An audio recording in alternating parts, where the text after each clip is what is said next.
দেখবে যে আমাদের মধ্যে অনেকেই আমরা বলে থাকি যে আমি একে উপকার করেছি, ও আমাকে ঠিক উপকার করবে।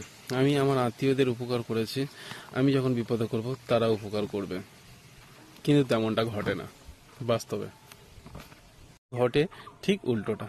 তার কারণ আমরা যে তাকে উপকার করেছি তার বদলে সে আমাদের উপকার করবে, এটা ভাবা সম্পূর্ণ ভুল। সে উপকার নাও করতে পারে। তাই আমাদের উপকার করা, পাশে দাঁড়ানো, সেটা নিঃস্বার্থভাবে করা উচিত। এই নয় যে তুমি উপকার পাবে না, অবশ্যই পাবে।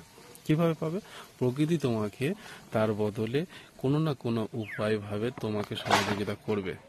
সেটা ওর হাত থেকে, যাকে তুমি উপকার করেছো তার হাত থেকে হতে পারে, বা অন্য কারোর হাত থেকে হতে পারে, কিন্তু তুমি উপকার অবশ্যই পাবে।